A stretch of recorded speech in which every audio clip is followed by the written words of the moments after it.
Các bạn đã đến lại với kênh channel của mình. Hôm nay mình sẽ hướng dẫn cho các bạn làm slime nha. Nguyên liệu đầu tiên các bạn cần là một cái bát, muỗng. Tiếp theo là nước. Màu thực phẩm các bạn cũng có thể thay thế bằng màu nước nha. Mình mua là 3.000 một lọ, 2 lọ 6.000, mua ở ngoài chợ nha. Màu đỏ, màu xanh.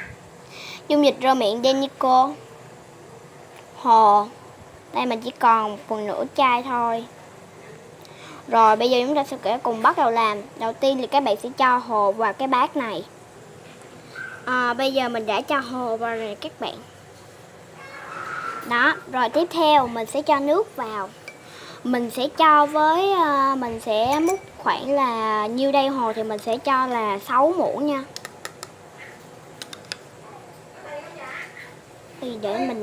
Để mình xếp cắt khúc này ra nha. Đó, các bạn thì mình đã cho nước vào rồi đây. Rồi bây giờ mình sẽ khuấy đều lên.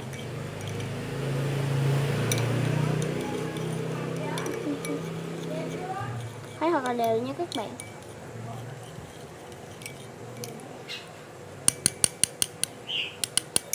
Rồi bây giờ mình sẽ cho mặt thực phẩm vô. Đây là mặt thực phẩm của mình. Mình sẽ chọn màu đỏ. Mình chưa có cắt cái này, tại mình mới mua mình chưa có cắt rồi. Bây giờ mình sẽ cắt cái khúc này để mình đi cắt nó ra nhé. Các bạn đợi mình xíu nhé. Đây các bạn, mình đã cắt ra rồi. Bây giờ mình sẽ nhỏ ở đây nha. Mình sẽ nhỏ là 4 giọt. Qua 2 giọt rồi. 4 giọt rồi. Cái này như là mình cắt lỗ hơi bự chút xíu cho nên là xịt ra nó nhiều quá. Rồi bây giờ mình sẽ khuấy đều lên. Wow, màu rất là đẹp. Các bạn cũng có thể cho nhiều màu hơn ha. Rồi tiếp theo mình sẽ cho dung dịch rửa miệng Denico vào. Tại vì mình không có sử dụng hai tay được, bởi vì tay nhà mình đang cầm máy quay rồi. Mình cũng chưa có mua cái đồ để mà ấy mấy. Anh hai mình nhảm. Rồi bây giờ mình sẽ mở cái chanh này ra.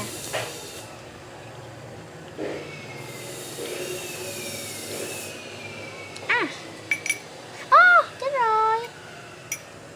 Xài một tay thật là khó. Tại tay này nè, tay này mình đang cầm máy quay á, cho nên là hơi bị khó. Rồi giờ mình sẽ nhỏ vào 5 giọt. Đây là 1, 2, 3, 4, 5. Ok. Đây, đủ 5 giọt như thế này. Giống cái vòng tròn á. Không cái cầu vòng. Rồi bây giờ mình sẽ khuấy đều lên nhé.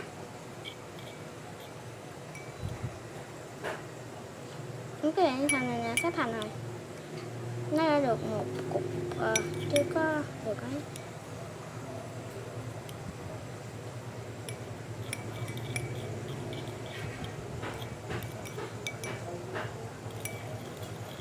Rồi giờ mình sẽ khuấy đều lên nữa nha.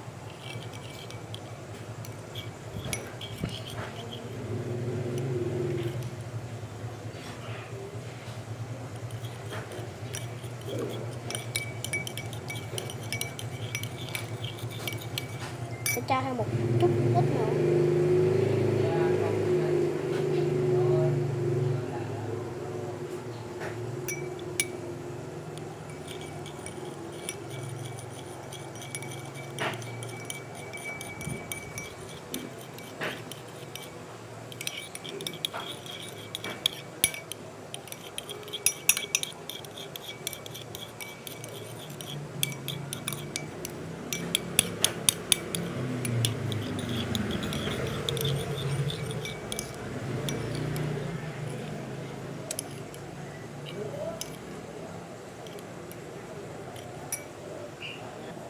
Các bạn, sau một hồi khuấy thì nó đã được như thế này rồi đây.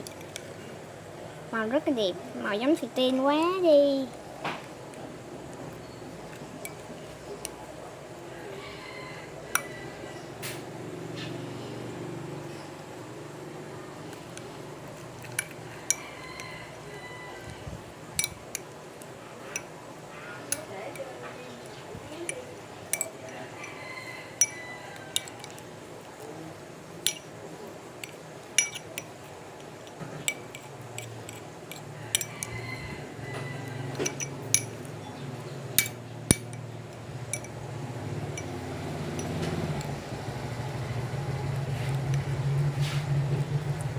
Rồi, đã thành công rồi các bạn.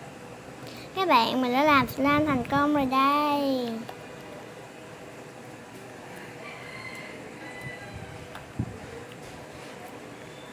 Đây, không bị dính tay luôn. Chỉ có dính một chút thôi nha các bạn.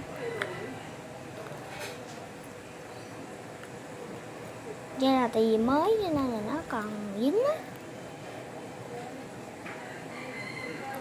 Rồi, cảm ơn các bạn đã xem video clip của mình.